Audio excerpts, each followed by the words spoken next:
She walked up to the most powerful duke in Edinburgh and proposed marriage to his face. He laughed. But Philippa Crane didn't come to Scotland to be charming.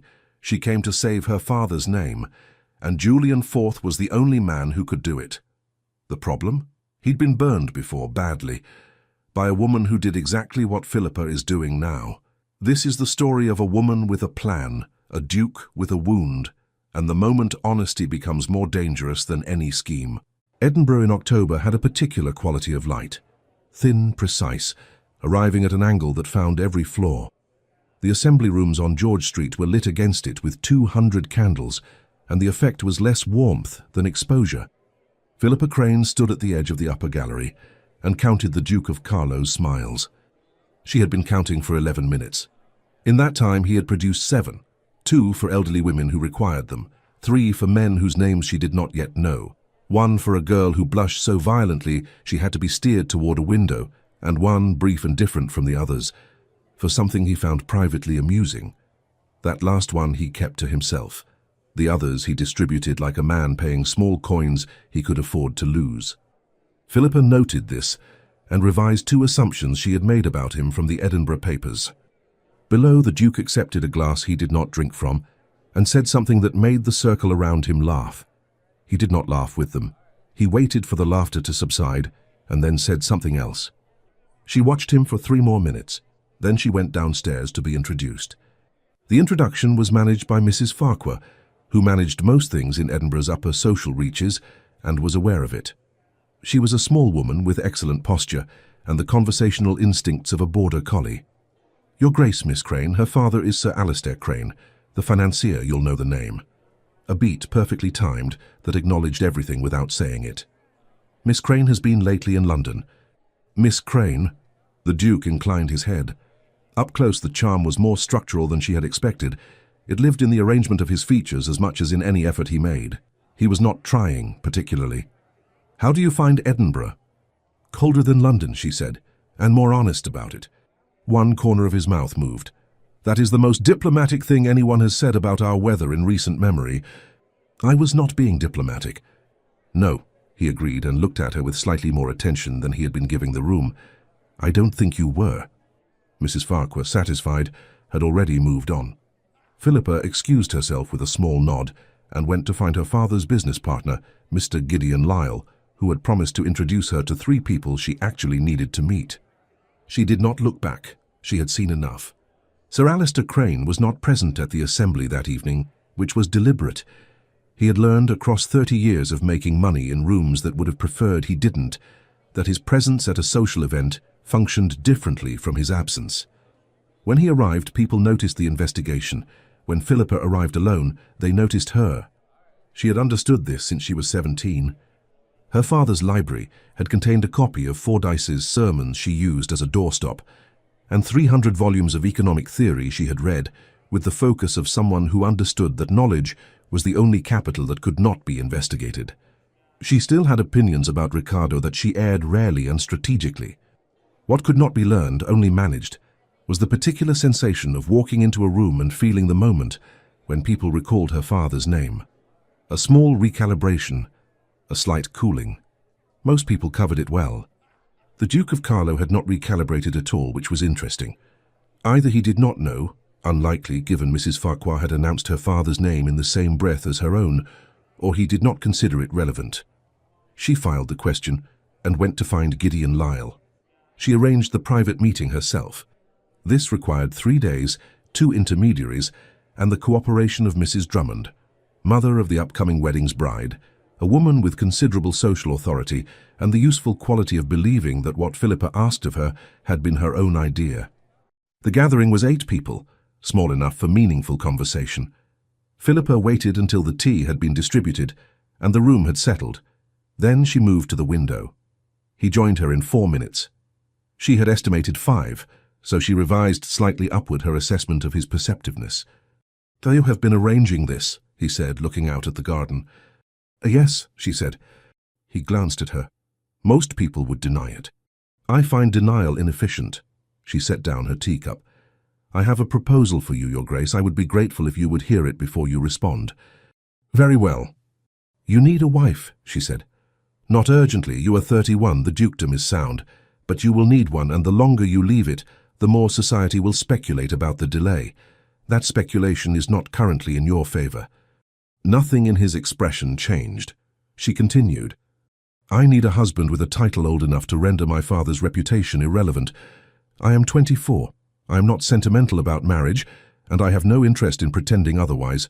I would make you an excellent duchess. I am organized, not extravagant, capable of running a household without instruction. I would not require things from you that you have no interest in giving. I have a list of terms, which I will share at whatever point seems appropriate." She stopped. He looked at her for a long moment. Then he laughed.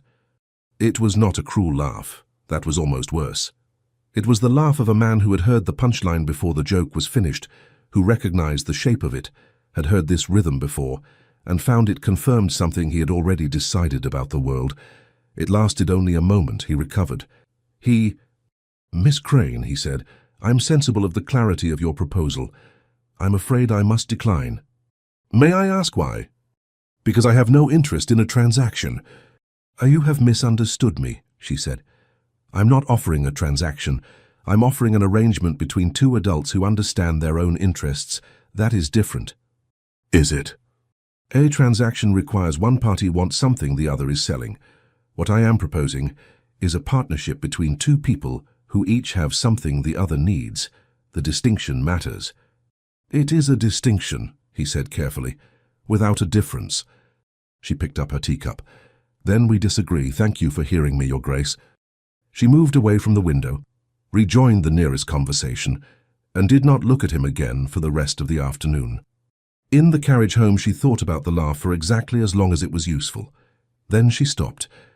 What she had seen, recognition, not of her specifically, but of a category. He had slotted her into something familiar and laughed at the fit, which meant the category had been established before she arrived. Someone had tried something resembling her proposal. He had put her in that file. He was wrong, but she understood why the file existed. The question was whether the file was a wall or a door. Walls simply held. The laugh was a signal. "I have been here before." And signals implied expectation, and expectation could be disappointed. What she was less certain of, and she did not press it more than once, was whether she had miscalculated by showing her hand so completely. She had bet on his intelligence, preferring candor. He had laughed. Perhaps she had underestimated the damage. Her father looked up from 3 ledgers when she came in. "Well?" "He declined," she said. Sir Alistair set down his pen. "I see." "I'll go again differently," she said, and went upstairs to change for dinner. The Drummond wedding was a fortnight away. There were dinners, a concert at St. Cecilia's Hall, a card party at the Morrisons, and a house party at Drummond Park. 3 days in the country, 20 guests, the kind of proximity that gave Edinburgh society material for 6 months of subsequent conversation. Philippa attended everything. The Duke attended everything. The result was that they occupied the same rooms at intervals of roughly 48 hours. She did not approach him. She was interesting to other people instead, genuinely interested in the solicitor Hartley's account of a property dispute, and in Forbes's eldest son, who was studying medicine and more engaging than his father's mortgages warranted. But she was aware that being interested in others in a room containing the Duke of Carlo was doing a particular kind of work. At a dinner at the Morrisons, 14 at table, he was seated across from her and 4 places down. She spoke to the men on either side and did not glance at him, which required the management of a curiosity she had not budgeted for.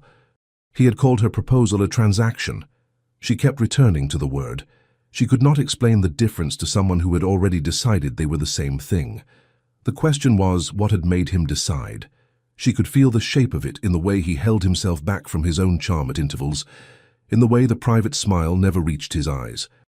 The concert at St. Cecilia's Hall was on a Thursday, and Philippa was late, genuinely her father's meeting running long. She arrived during the first piece to find the only remaining seat was at the end of the 3rd row, which she took with minimal disruption, and discovered that the Duke of Carlo was beside her. "Miss Crane," he said very quietly. "Your Grace, I apologize for the disruption." "You were not a disruption," he said. "You were a conclusion. In the pause between the first and second pieces, a conclusion to what?" "I had been noticing your absence. I had concluded you were avoiding me." He looked at the stage. "Why, your arrival suggests I was wrong. I was late because my father's meeting ran long." "I know," he said. "I said I was wrong." She looked at him. He was watching the stage. The third piece began. At the interval they were claimed by other people. But walking to her delayed carriage in the cold afterward, she thought about, "I had been noticing your absence, and what it cost him to say it, and that when he was wrong he said so plainly." She revised 3 assumptions and went home. The house party at Drummond Park began on a Wednesday. Philippa arrived in the second carriage, was shown to a room overlooking the kitchen garden, and spent the first hour walking the grounds before anyone expected her to be sociable. She was at the far end of the garden, looking at the hills, when she heard footsteps. "This part of the garden is generally considered too cold for October," said the Duke. "I grew up in Edinburgh," she said. "This is merely October." He stopped beside her. He had the look of a man who had also escaped the house the moment it was possible. "Your father isn't with you." "No, he finds his presence at social events serves purposes he didn't intend." "And yours?" She turned to look at him. "Mine serves precisely the purposes I intend." He met her eyes, the slight recalibration when she said something he had not predicted. "That is either very confident or very controlled." "Both, I imagine." She paused. "Most things worth doing require both." He looked out at the hills. "What are you intending to serve at this particular party?"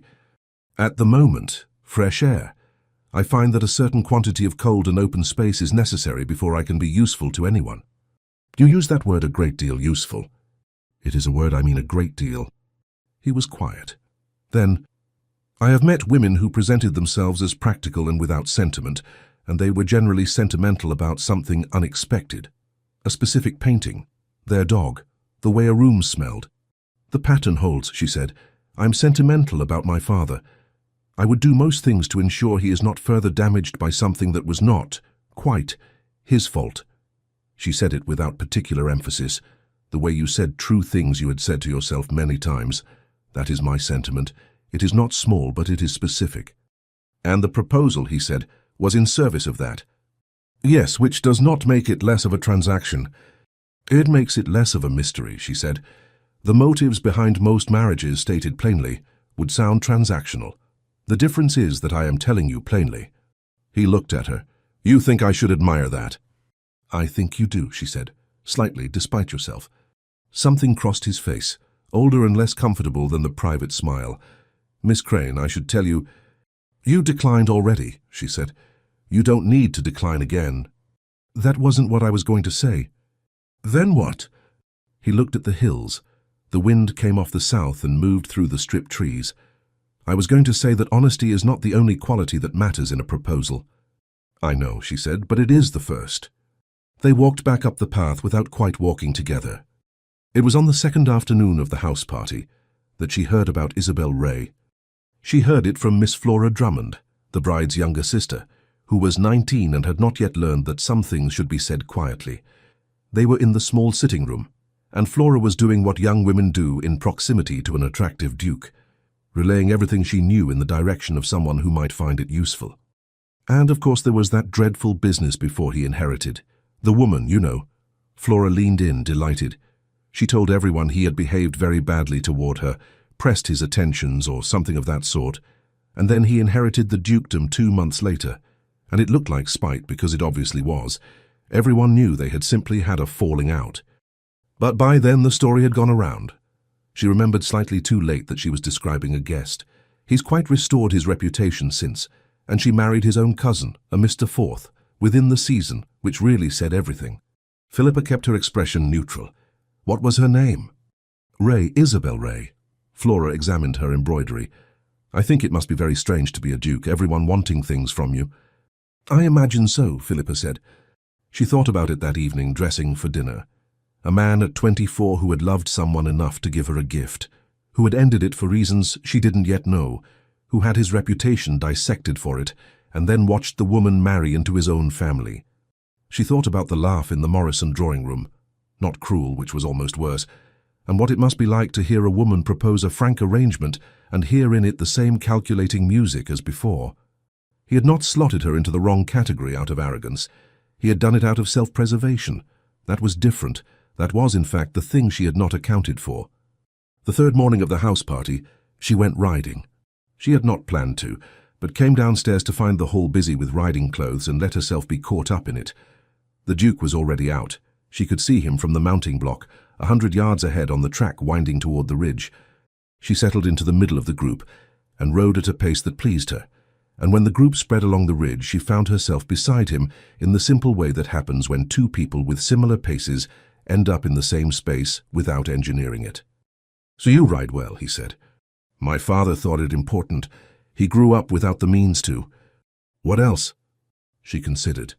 "Languages, mathematics, music, because it was expected, but I find I'm genuinely glad of it. And," he was watching the track ahead, "that isn't the complete list. You paused before, obviously." "My father taught me accounting," she said. "Not household ledger work, properly, double-entry bookkeeping." She watched his face. "You are now recalibrating." "I am," he admitted. "What do you do with it?" "I read his ledgers. I tell him when something doesn't balance." She paused. "I told him, in fact, that 3 of the accounts under investigation were structured in a way that would create that impression on examination. He had not seen it." He looked at her sharply. "When?" "A week before the investigation began. He restructured them. It was not enough. The investigators came regardless, but it changed what they found." She said this evenly. "He was not charged because there was insufficient evidence. I cannot tell you whether there would have been sufficient evidence otherwise." He was quiet for a long time. The city appeared below them in the grey morning light, smoke rising straight from 10,000 chimneys. "You are very honest about your family's position," he said. "I find dishonesty about it costs more in the long run. And about your own role in it." "I am proud of my role in it," she said. "My father is not a criminal, I believe that, but belief and evidence are not the same thing, and evidence is what courts require. Society requires neither, only a story it can repeat." He turned this over. She let him, then quietly, "What would you have done if the evidence had been there?" It was a real question. "I don't know," she said. "I didn't need to find out." He nodded once. They rode in silence. The view held them both. Then he said, "Are you ever afraid?" "Of what?" "That the thing you're protecting turns out to be worth less than the cost of the protection." She understood it was not only about her father. "Yes," she said, "I'm afraid of that." He said nothing more. They rode the rest of the ridge in silence. That afternoon it rained. The house party retreated indoors and did what house parties do in bad weather, spread through the available rooms, formed small conversational islands, and generated the particular atmosphere of people slightly more trapped together than intended. Philippa was in the library with Thomas Forbes, earnestly worried about the Edinburgh Infirmary's surgical instruments, when the Duke came in looking for something to read. He found something on the second shelf, settled in the armchair by the window. Thomas needed to write letters and excused himself, leaving Philippa in the library with the rain and the fire and the Duke, who was reading. She took a book herself. She was not going to perform discomfort by leaving. And then the Duke said, without looking up, "You know the Gibsons." "I know of the Gibsons. Olivia Gibson presented with me. We correspond. Her father is on the hospital board." He turned a page. "Thomas Forbes is right to be worried. Someone with access to the right people could do something about it." "You are suggesting I use my correspondence with Olivia Gibson." "I am observing that you have a connection Forbes does not," he said. "What you do with it is your concern." She looked at her book. "That is a remarkably practical suggestion from a man who objected to my proposal on the grounds that it was transactional." He was quiet a moment. "That is a fair point," he said. She had not expected him to concede it. She looked up. "Miss Crane," he said, "can I ask something you may find impertinent?" "So you may ask it." "Why did you choose me specifically?" She had prepared an answer and discarded it twice. She used the third version.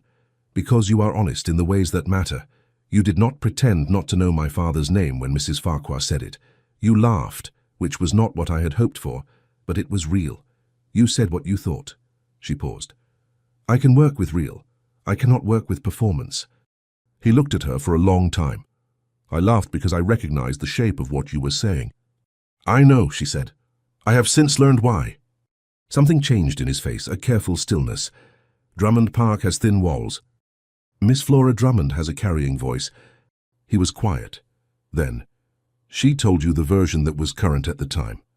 "I assumed as much." "It was a long time ago," he said. as though testing whether he still believed it. She did not press it. She knew the difference between a door opening and a door simply not yet locked. They picked up their books. The fire shifted. The rain came, and they sat in a silence that had changed its character entirely. The last evening of the house party there was dancing. Not a formal ball. The drawing-room furniture pushed back. Mrs. Drummond at the pianoforte with more enthusiasm than accuracy.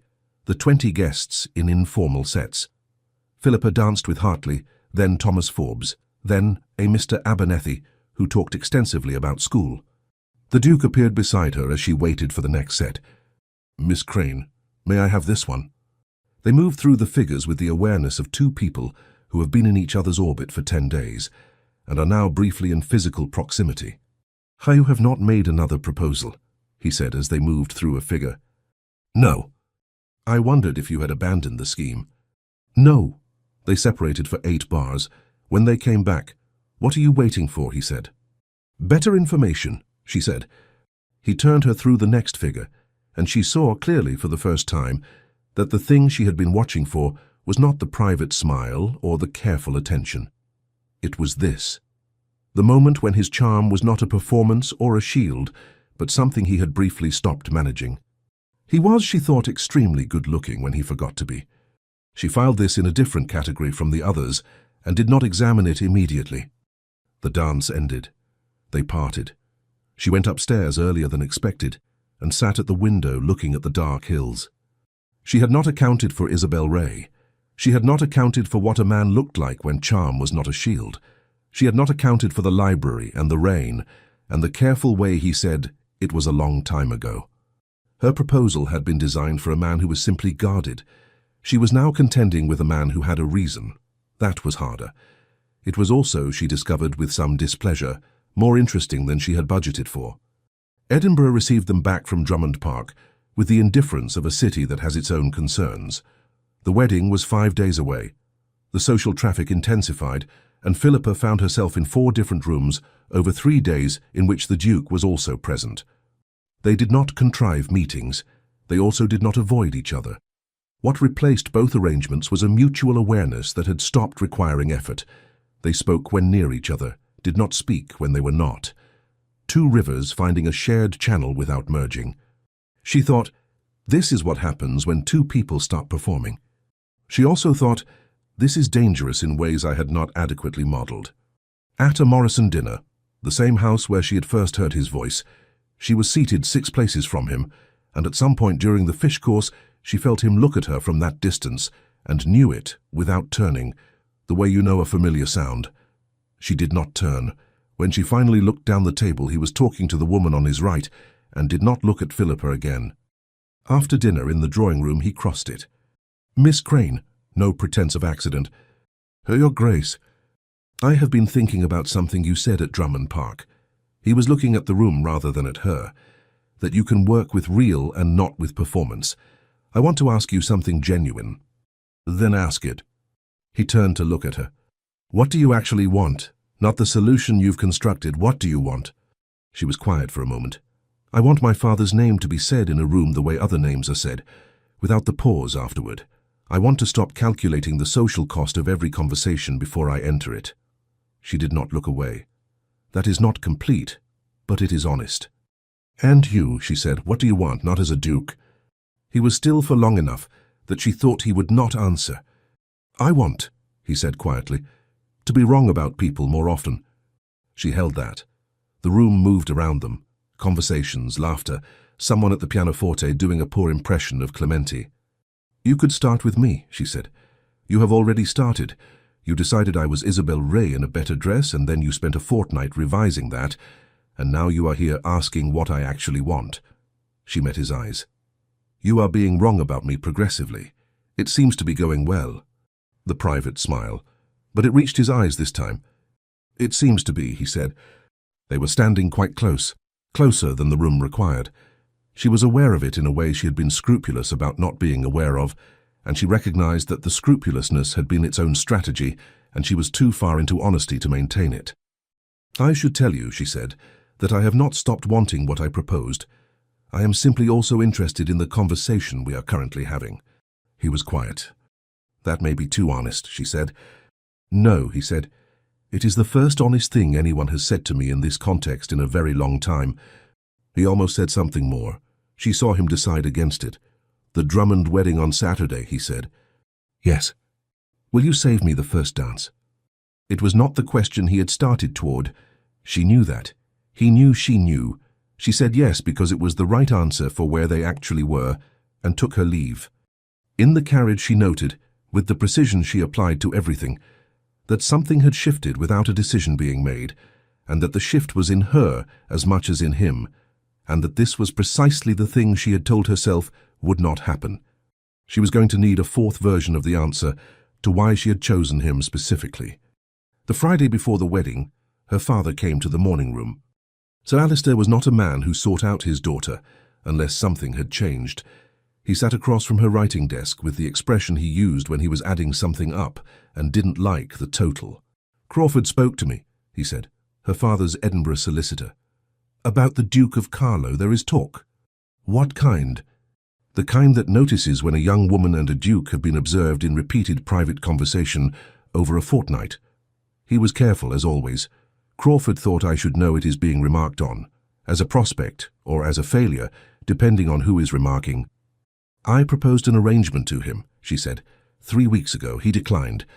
Since then we have had a number of conversations I intended to be preparatory to a better constructed second proposal, which have become, she considered her words, more complicated than I intended. Her father looked at her. More complicated how?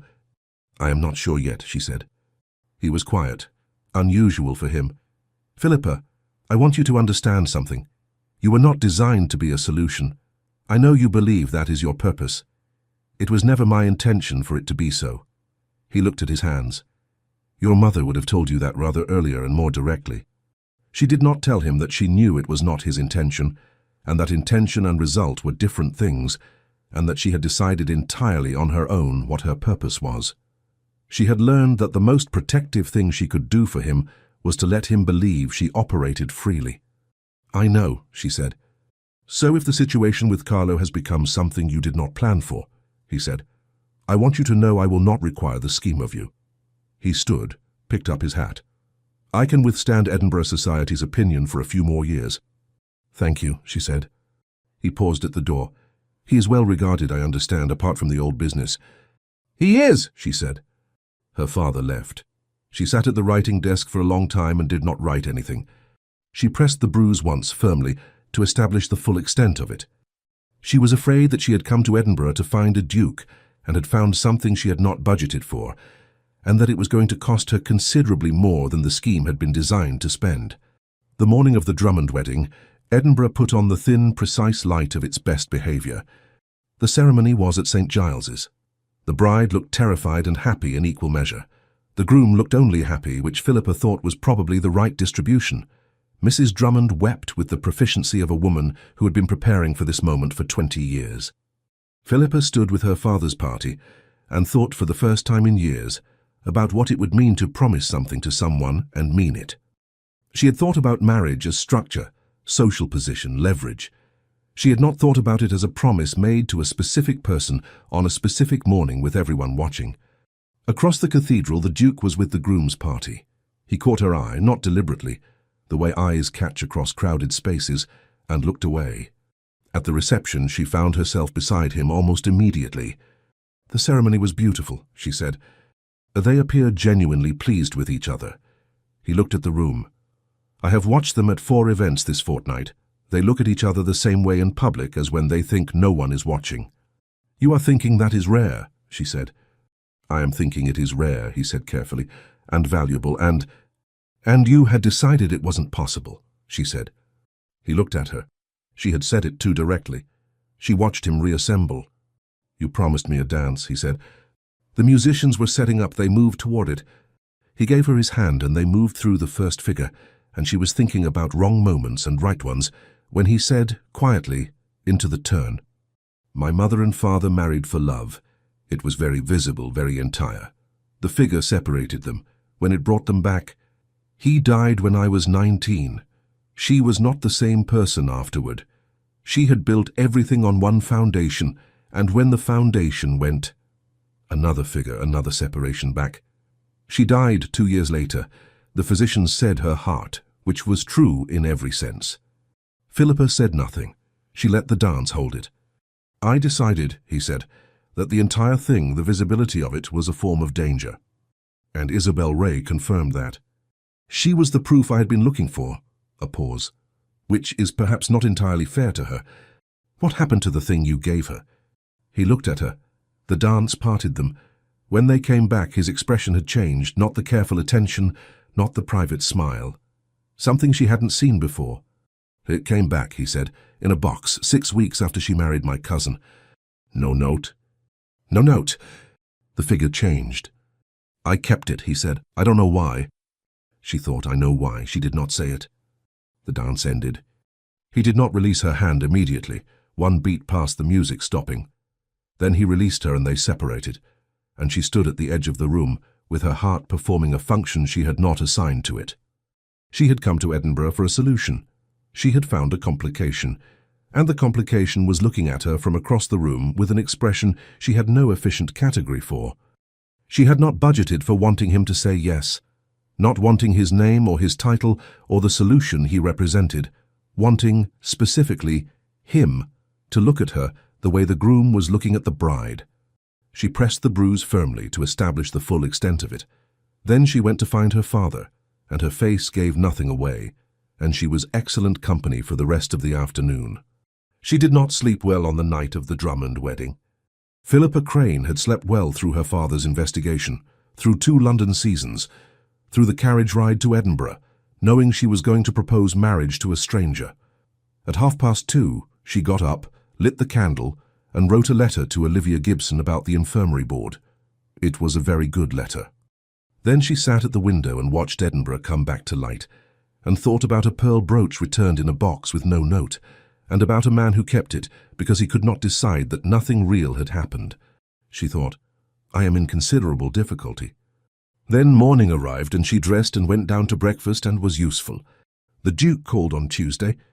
Calling required intention. It was not the accidental proximity of a shared event. A card sent ahead, a time agreed, a man arriving at a house for a specific purpose. Philippa received him in the front sitting room, her father conspicuously elsewhere. She had been writing letters at the small desk and did not move from it when he came in. "To your grace," she said, "sit down." He sat. He had the look of a man who had rehearsed something and was revising in real time. "I want to return to a conversation," he said. "The library at Drummond Park. You said you had since learned why I laughed." "Yes." "I owe you an account," he said, "of the real reason, not the version in circulation." "You don't owe me anything." "I think I do." He was looking at her directly. "Isabel Ray. What you heard was that she spread a story when I ended the attachment. That is true. What you didn't hear was what I ended it over." Philippa waited. "I found letters," he said, "written to a friend of hers in which she described our attachment in terms of what it was worth, socially. She had calculated what a connection to a man of good family, but no title was worth, against what a connection to my cousin, who was then heir to the dukedom, would be worth if pursued simultaneously." He said it without particular emphasis. She had done the arithmetic. Philippa was very still. "I ended it," he said. She had not expected me to have seen the letters. When I did, she produced a story that prevented people asking why she had been ended, because the alternative was the truth, that she had been managing 2 investments at once, and I had found the ledger. Within the month she married my cousin, which was what the arithmetic had required of her all along. The room was quiet. "And then I inherited the dukedom," he said, 8 weeks later, which meant the arithmetic she had done was wrong. She had cut the better prospect to secure the lesser one, and she knew it, and I knew it, and there was nothing either of us could do. The brooch came back 6 weeks after the wedding, no note. I have stopped attempting to reconstruct her reasoning. She looked at him. She understood now, completely, the full shape of it, why a woman arriving with a frank proposal and a list of terms had produced that laugh. She had been, to every external appearance, Isabel Ray made legible. The calculation stated clearly, rather than hidden in letters. "Julian," she said. It was the first time she had used his name. It arrived because it was the right word for what she needed to say. He looked at her with the full force of his attention. "I have done arithmetic," she said. "I have calculated what your name is worth and how it serves my family's position. All of that is true." She held his gaze. "It is also true that I have spent 3 weeks revising everything I thought about you, and that when you held my hand one beat too long at the end of the wedding dance, I spent half the night not sleeping, which I do not do." She paused. "My proposal was honest. And I'm telling you now, also honestly, that the arithmetic is no longer the only thing in the room." He was very still. "I am not asking you to decide anything," she said. "I am correcting my earlier statement. I told you what I wanted, and it was the truth, but it was not the complete truth, and I do not like carrying incomplete accounts." He stood. She thought for one sharp moment that he was going to leave. He crossed the room instead. He stopped in front of her, the desk between them. "I do not know what to do with you," he said. "And I mean that as the most genuine thing I have said to anyone in a very long time." "That seems like a reasonable starting place," she said. She stood. The desk was still between them, but they were both standing now, which was different. "I laughed because I thought I knew the shape of what you were doing," he said. "I was wrong. And I have been wrong about you in ways that... The thing is, I don't mind." His voice quieter now. "I told you I wanted to be wrong about people more often. I did not expect to be corrected this thoroughly, this quickly. I find efficiency important," she said. He almost laughed. The real one, not the social performance. Something that happened to his face without permission. "Philippa," he said. She noted what her name did when he said it, and told herself to be quiet about it. "I have spent 7 years being very careful," he said. "I'm not certain I know how to stop." "Yeah, I'm not asking you to stop," she said. "I'm asking you to be careful with me instead of from me." He looked at her for a long time. Then he reached across the desk, not for her hand. His fingers landed on the edge of the writing desk, an inch from hers. Not a touch, a proximity. "I need to think," he said. "Yes," she said, "that seems right." He withdrew his hand. He picked up his hat. He stopped at the door and turned back. "The brooch," he said. "I know why I kept it, because throwing it away would have meant deciding that nothing real had happened, and I have not been able to decide that." He left. She stood at the desk with her hand still resting where his fingers had not quite touched. He had kept it because it was real. Isabel Ray had the real thing, weighed it against the ledger, and chose the ledger. "I will not do that," she thought, and sat back down and could not remember what she had been writing. He did not call again that week. She was told through Mrs. Farquhar's morning call network that he had gone to Fife for several days to visit a friend. She wrote to Olivia Gibson. She found an error in the third quarter accounts that saved her father £400. She walked on Princes Street in the cold and looked at the castle and thought about nothing in particular with great concentration. On Friday a note arrived. "Miss Crane, I return to Edinburgh tomorrow. There is something I should like to show you if you are willing. Carlo." She wrote back, "Your Grace, I am willing, P. Crane." He came the next morning, and they walked north through the new town down the slope toward the water of Leith, where the path ran along the river through pale winter trees. He walked beside her at a pace that suited them both, and said very little for the first quarter hour. "I went to Fife," he said eventually, "to speak to my cousin, Marcus. He and Isabel have been married 7 years. He is not unhappy, I think. He is a different kind of man, and she suited him, ultimately, better than she suited me." He paused. "I went because I had been carrying something that was partly mine, and partly not, and I needed to see him to separate them." "And?" "It was not as difficult as I had feared." He glanced at her. "We spoke about his estate, his children, a property dispute that has somehow lasted 4 years. I slept in the same room I had as a child. In the morning I felt lighter. They came to where the path widened near the river, brown and quick with the season's rain." He stopped. He reached into his coat pocket and held out his hand. In his palm a small brooch, pearl set in gold, modest and carefully made. She looked at it. "I brought it because I wanted you to see it," he said. I'm not giving it to you, that would be the wrong gesture. I wanted you to see it because I told you about it, and it seemed wrong to keep it abstract." He looked at his palm. "It is smaller than I remembered." "It's lovely," she said, simply because it was. He closed his hand and returned it to his pocket. "I'm going to stop carrying it, not throw it away, but stop carrying it." He looked at the river. "I thought it was evidence that something had been real. I have decided the evidence is not in the object. Where is it? He looked at her.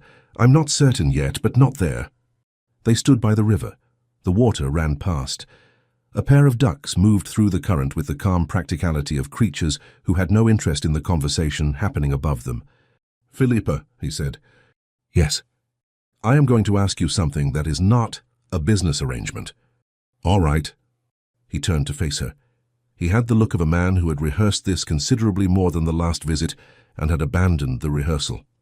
I would like to court you, he said, formally, with your father's knowledge, not because it is useful or because I have calculated that you are the correct solution to anything, because you are the most interesting person I have encountered in 7 years, and I would like the right to be in the same room as you without requiring an assembly to accomplish it.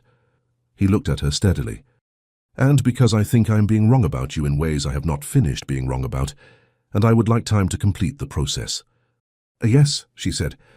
That's all. You asked a clear question. It deserved a clear answer.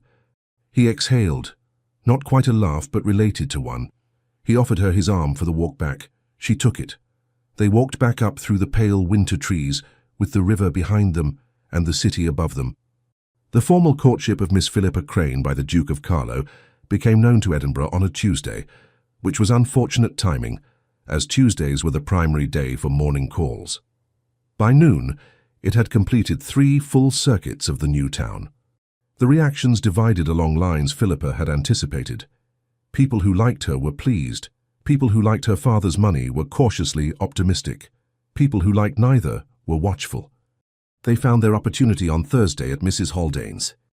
Philippa was there with Mrs. Lyle discussing the November program at the Philosophical Society, when she heard her name from across the room in a tone that required attention. Crane girl has done very well for herself, if it holds, said Mrs. Pemberton, though I confess I wonder what the Duke is thinking. Very pretty, very efficient, people say, but the family, never proven. The tone that made those 2 words do more work than they required. Those who feel that a title like Carlo deserves what exactly? Philippa had not decided to speak. She had simply spoken. The room recalibrated. Mrs. Lyle made a small involuntary movement. Mrs. Pemberton turned. I beg your pardon? You said the title deserved something, Philippa said pleasantly. I was curious what you felt it might not be receiving. I was making a general observation, Mrs. Pemberton said, regrouping. Of course, I wondered if you could be more specific, because general observations about never proven can lead to imprecision. She set down her teacup. My father was investigated. The investigation found no evidence of wrongdoing. Those are the facts. Everything else is an interpretation, and interpretations vary depending on who is doing the interpreting and what purpose they want it to serve. Silence. Miss Crane, said Mrs. Haldane, with the authority of a woman on whose sofa this was occurring, we were not— I know, Philippa said. I'm sorry for the interruption. It was not polite of me. She was perfectly composed. But I find the polite response to a particular kind of remark is generally indistinguishable from agreement with it, and I am not able to agree with imprecision about my father. Mrs. Haldane turned to the woman on her left and made a remark about the concert program. The room exhaled and resumed. Mrs. Pemberton left somewhat earlier than she had arrived. In the carriage afterward, Mrs. Lyle said, that was either very brave or very inadvisable. Possibly both. Mrs. Pemberton has influence. Mrs. Pemberton has a mouth, Philippa said. They are not the same thing. She arrived home to find the Duke in the hall. He had called and been invited to wait by Sir Alister. Philippa came through the door and found him with his hat in his hand, and the look of a man who had also heard about Mrs. Pemberton and had made a decision. You should have sent a note, she said. I would have been here. I didn't want to give either of us time to prepare remarks, he said. She led him to the sitting room. Neither of them sat. I wasn't going to ask you to apologize, he said. I was there. She looked at him. I arrived at Mrs. Haldane's after you. I was in the hallway. The door was ajar when you spoke. He held her gaze. I had every intention of coming in and saying something on your behalf, which I now realize would have been precisely the wrong thing. You were managing very well. I stayed in the hallway. I stayed in the hallway, and then I left because I needed to think about what I had just heard. He paused. I thought about what it costs you, every time, to walk into a room knowing your father's name will be used in that tone, and to decide whether to answer it or let it pass, knowing either choice has consequences. He paused. I have had my own version. The story about me. I let it pass. I told myself it was beneath the dignity of the position. Another pause. It was cowardice dressed as dignity. She said nothing. What you did today was not cowardice, he said. Mrs. Lyle thinks it was inadvisable. Mrs. Lyle is not wrong. It may cost you with Mrs. Pemberton's circle. He looked at her steadily. It was also right, and I cannot be near someone who consistently does what is right and call the cost inadvisable. She felt something release, a tension she had carried since the carriage ride home. Philippa, he said, and her name still did what it did. I came here because I needed you to know that I am not going to be the kind of man who wishes his future wife were quieter about her father. The room went completely still. Future wife. He heard himself, she saw him hear himself. Don't, she said. He stopped. Don't qualify it, she said, if you meant it. A long pause. I meant it, he said. She crossed the room. There was no version of this in her list of terms. No calculation that had produced this particular movement. 3 steps across a sitting room on a Thursday afternoon in Edinburgh, with the winter light coming in at its thin, precise angle. She stopped in front of him. He looked at her face and then, quite deliberately, he bent his head and kissed her. It was brief. It was not tentative. It was the kiss of a man who had made a decision and was carrying it out without apology. He pulled back, close enough that she could see him. Not the charm, not the careful attention, just him, the actual person underneath. I am still not certain, he said quietly, that I know how to be the kind of man who deserves... Stop, she said. He stopped. You are deciding in advance what you deserve, she said. The evidence is not yet complete. He looked at her for a moment. You are going to apply your accounting principles to my emotional life. I was not going to call it that, she said. But yes, that laugh. The real one, without permission. She felt it arrive as though it were partly hers. He kissed her again, longer this time. The winter light held them, and she thought, with the small, still part of her that observed everything, that she had been solving for her father's name in a room, and had solved for something else entirely. She found she did not mind. Sir Alistair Crane appeared in the doorway at a time that suggested he had heard something, and decided his presence was now appropriate. He looked at his daughter and at the Duke and said, I see. Father, Philippa said. Oh, Your Grace, said Sir Alistair. Sir Alistair, I should like to speak with you. Yes, I imagine you should. He looked at his daughter. Philippa. She went to the morning room and wrote the letter to Olivia Gibson she had been meaning to write about the hospital board, because it needed writing, and she had been remiss. She was halfway through it when both men came in together. Sir Alistair wore the expression of a man whose negotiation had gone better than expected. I believe I am to acquire a son-in-law. She looked at Julian. You asked him formally? You had already answered me, he said. You crossed the room. She put down her pen and stood. I have a condition. He raised an eyebrow. The brooch. Don't throw it away, don't give it away. Keep it as evidence that something real happened because it did, and the evidence matters. Just stop carrying it. He looked at her for a long moment. Why does it matter to you? Because I intend for you to believe that real things happen, she said. I have a vested interest in you retaining that belief. He raised her hand and pressed his mouth to her knuckles, old-fashioned, deliberate. Where should I put it? I'll think of somewhere, she said. The engagement was announced on a Monday. By Thursday, a letter had arrived from a connection of Julian's mother, who had not heard from him in 3 years, which told Philippa something about how thoroughly it had spread. Julian's cousin Marcus Forth wrote, brief, without irony, wishing them well. A postscript, glad you went to Fife. Nothing more. She read it twice and handed it to Julian, who read it once and folded it with care. Her father came into the morning room on Thursday evening and sat with the expression she had only seen twice before, both times involving her mother. You are happy, he said. Not quite a question. Yes, I did not plan to be. I planned to be satisfied. I planned to be well situated. She paused. I did not plan for this particular variety. No, he said. You cannot plan for it. Your mother did not plan for it either. She came to Edinburgh with an entirely different purpose and married me in 3 months and called it the best miscalculation of her life. He stood. She would have liked him. He answers back. She appreciated that. He does, she said, when it's true. Good, said her father. That's the important part. They were married in February. Edinburgh in February was not, as Julian said while reviewing the proposed date, the city's most hospitable month. Philippa said she had no interest in waiting for June, and that cold air and good decisions were not mutually exclusive, and that the church at the end of Charlotte Street had a very fine interior that would benefit from the contrast with whatever February chose to do outside. Julian said he deferred to her judgment, and then added that he would like to be married before March, on the grounds that he had no intention of spending additional weeks in the state of being engaged to her without being actually married to her. She looked at him. You are constantly composing lists, he said, and revising them and crossing things off and adding things. I would like to be in a different column. What column? The one that begins husband, he said. February, she confirmed. The church at the end of Charlotte Street was cold and very fine. Sir Alistair looked at his daughter in the vestibule and said, Well, which contained everything, and she squeezed his hand and he walked her in. At the altar, Julian turned when he heard her come in, and she saw his face do the thing she had been watching for since the Drummond wedding, the same expression in front of everyone as when he thought no one was watching.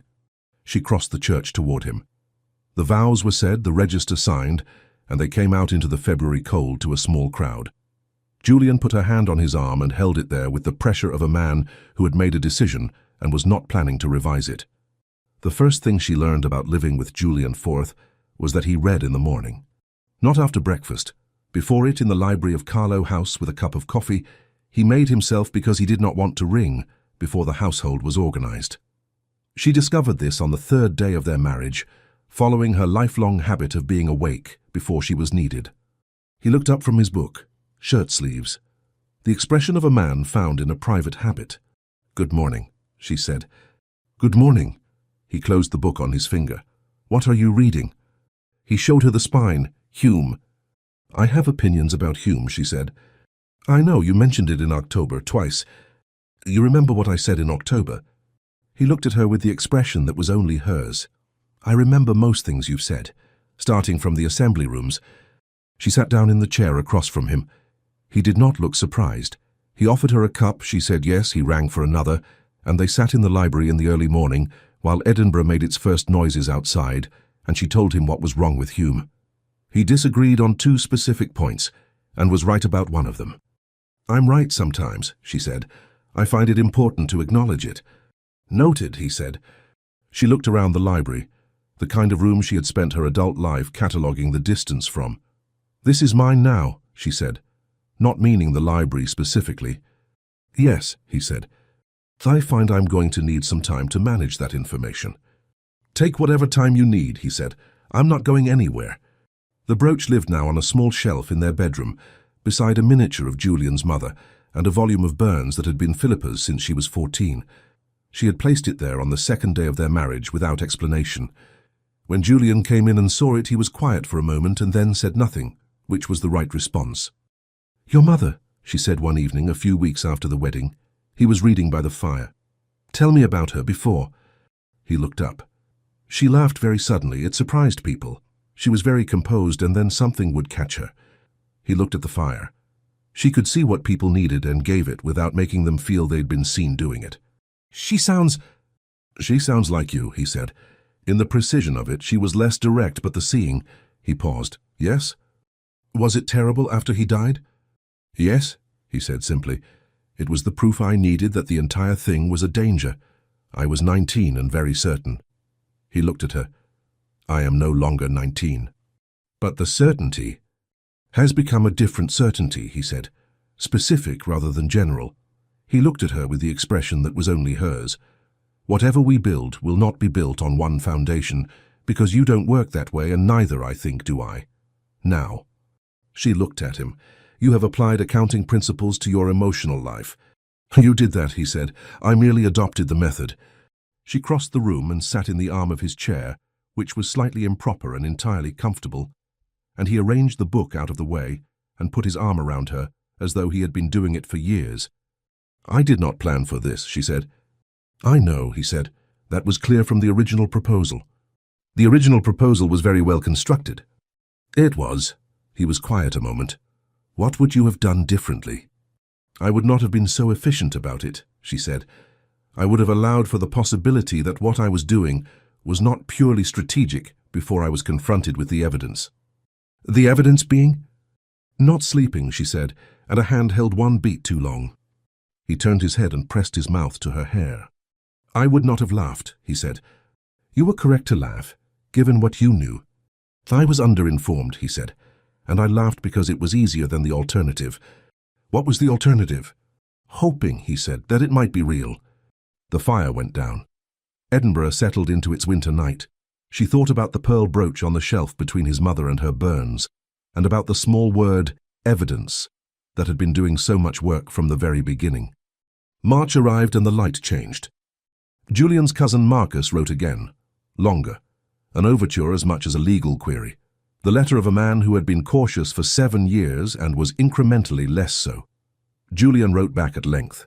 Philippa added a postscript, 3 lines, careful, claiming neither too much nor too little. He read it before they sealed the letter and said, "Thank you." It costs nothing to be generous to people who deserve it, she said. And those who don't? Cost more to be generous to, but it's still often worth the investment. Thomas Forbes received an invitation from the hospital board. He came to Carlow House the evening before to rehearse what he intended to say, and Julian was in the library and listened and made 3 suggestions, 2 of which Thomas used. Philippa watched Julian across the table and thought about a man who could see what people needed and gave it without making them feel seen. Thought, I married someone who has his mother in him, and nearly buried that quality in self-preservation and did not quite manage it. She was glad he did not quite manage it. In April, on a Tuesday, 8 weeks into their marriage, he came into the morning room where she was reading and sat down across from her.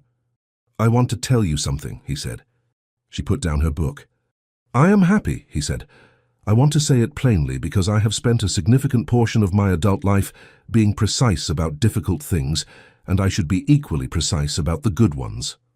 She looked at him. I am aware it is slightly absurd to announce this formally. It is not absurd, she said. It is efficient. That laugh, the real one, the one that happened without permission. She had 38 variations catalogued now. This was 39.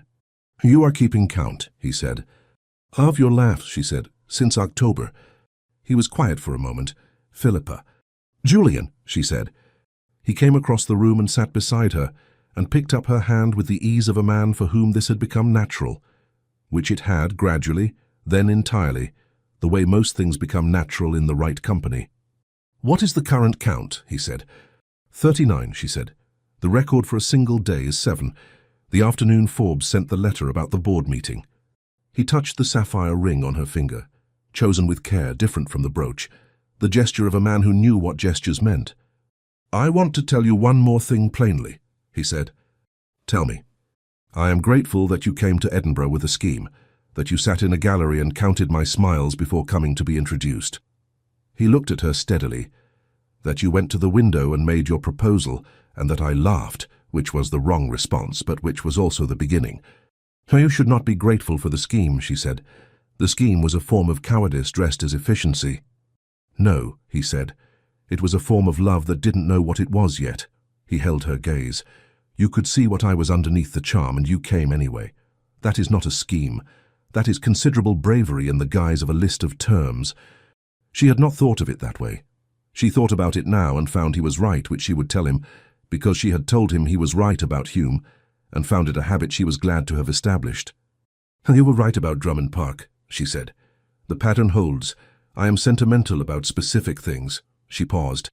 This is one of them. He raised her hand and pressed his mouth to her fingers. 40, she said. I wasn't laughing. Smiling counts, she said. Separately catalogued, current total 112. He looked at her. Since when? Since the assembly rooms, she said. I started before I came downstairs. Outside, Edinburgh went about its business with the brisk indifference of a city that has seen everything. The light came through the morning room windows at the angle of April, still thin, beginning to relent. On the shelf above them, a pearl brooch sat between a miniature and a volume of Burns, evidence that something real had happened, no longer carried, but not gone. She had come to Edinburgh for a title and a solution. She had solved for the wrong thing entirely. She remained on balance entirely in favor of the error.